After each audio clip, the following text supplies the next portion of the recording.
Hi, hello and welcome to the show International Interview. And today we have Indian Navy's all-women crew here. This crew was the first ever to circumnavigate the globe, skippered by Lieutenant Commander Varthika Joshi. The all-women team has also Lieutenant Commander Pra Tibite Jungvol, Lieutenant Commander Svathi Patarapalli, Lieutenant Ashvarya Bodhapati, Lieutenant Vijaya Devi, and Lieutenant Payal Gupta as its crew members. The crew started their voyage on 10 September 2017 from Goa, flagged off by the Defence Minister of India. It was a historic day, which would be marked in navigation history and globally. It covered the expedition in 5 legs with stopovers at 4 ports: Fremantle in Australia, Lyttelton in New Zealand, Port Stanley in Falklands, and Cape Town in South Africa for replenishment of ration and repair as necessary, before returning to Goa in April 2018. They went around the globe within 254 days and reached Goa port on 21 May 2018. The 6-member women crew broke many stereotypes during their record-setting sail. All the crew members are here with us, and let's have a talk with them about their experiences during the journey. Okay, let's begin with Mrs. Varthika Joshi. Madam, tell, how well were you acquainted with the sailboat before you took up the task? None of us was acquainted with a sailboat or ocean-going boat. None of us had sailed before, nor are women officers allowed entry in combat platforms as yet. At first, it was difficult to take the boat out to sea, from one point to another. But we slowly built upon it through 3 years of training. Can you tell us about the training you had undergone before this expedition? We started with some theoretical courses on navigation, communication, and weather prediction. Classroom courses are different from sailing outside. So, we were given hands-on training, like how to repair things and how to deal with emergencies when the weather gets rough, if there is a medical emergency, and training was needed in tactical aspects as well. We underwent our basic sail training courses in Mumbai at the Indian Naval Waterman Ship Training Center, and at various schools in the Southern Naval Base in Kochi. We even sailed on INS Vimhadii to Mauritius in 2016 and 2017 and back, and also to Cape Town in December 2016. We were trained for almost 3 years to prepare for the voyage. Since the boat was old, it had minor leaks and repairs. Also, we ran out of water and food soon. So the trip was a tutorial for us on how to manage food, water, and even electricity during the big voyage.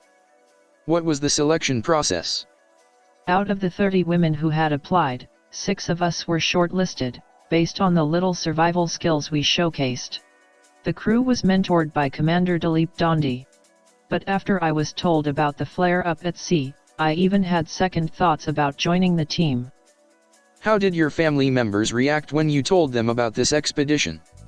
Our families did have a hard time, but that was because most of them had never even seen the sea. 4 of us are from the mountains.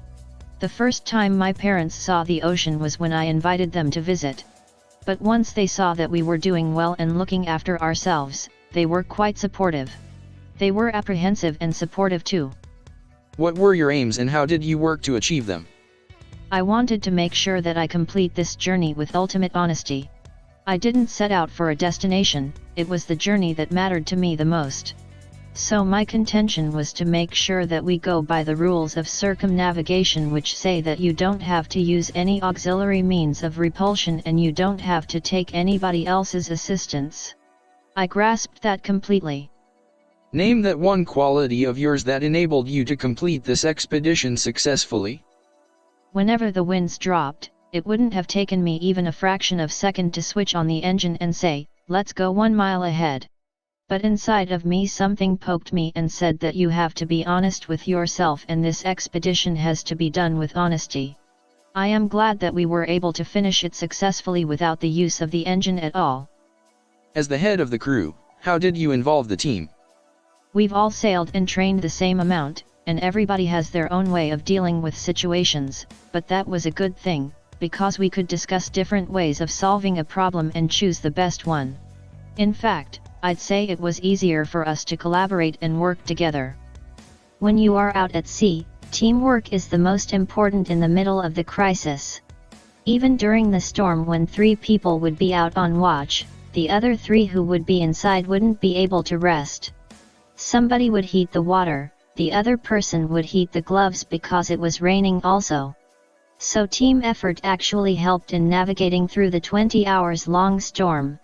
I feel that if I had been alone, then it would have been a nightmare to deal with the challenges that the sea throws at you.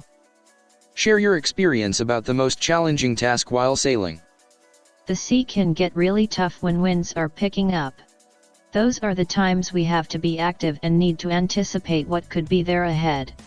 In the South Pacific, we encountered a storm where the seas were almost 9 to 10 meters high and the winds were picking up to 60 to 70 knots, which is about a hurricane force of wind on land. It is normal on sea where there is hardly any land mass to stop the winds. It was also a blissful experience when something broke down, and after a lot of hard work and effort, we were able to fix it together. We will remember these incidents as well because it gave us the strength to move on, and if something went bad, we were able to overcome those challenges. How adventurous was your trip? When we were crossing the Tasman Sea, we witnessed the brilliant southern lights from sea. It was rare to watch that in those months, that too from sea. We were absolutely awestruck as we were not expecting it, to see the entire sky lit up in green light. There was bioluminescence, dolphins swimming in the wake of the boat like our neighbors, and a variety of sea creatures. We spotted a dead sperm whale once and we thought it was an island from a distance, it was so huge.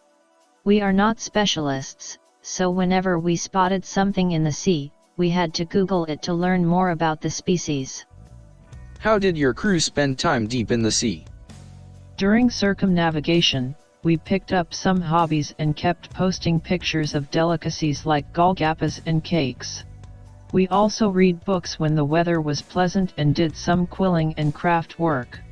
While team leader Joshi read comics and the Ramayana during her journey, I loved cooking as well, so I indulged in baking.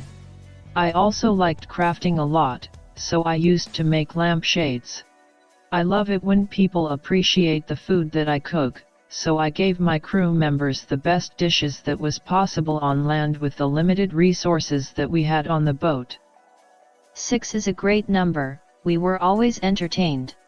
We watched movies, listened to music, and you won't believe some of the goodies the crew rustled up in our tiny pantry, even while sailing in rough seas. We made paradhats, baked cakes and breads, and even made halwa and rasgullas. We celebrated festivals at sea. When we think about it now on land, we remember the Diwali we spent at sea.